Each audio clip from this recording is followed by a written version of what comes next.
తీసుకుని బెదిరించారు.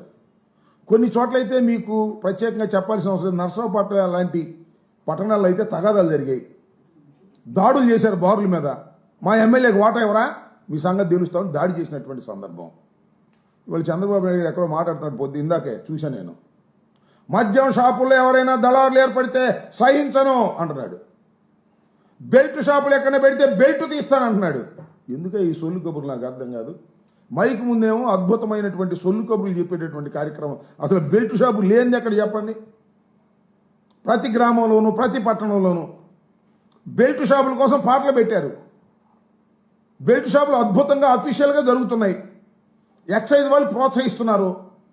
ఎవరైతే డబ్బులు కట్టలేదో బ్రాందీ షాపుల వాళ్ళు ఎమ్మెల్యేలకి వాటి మీదకి వెళ్ళి రైడీ చేస్తున్నారు, పట్టుకుంటున్నారు, వాళ్ళు ఇబ్బంది పెడుతున్నారు. తెల్లారి పట్టుకొచ్చి ఎమ్మెల్యేలకు డబ్బులు కడుతున్నారు.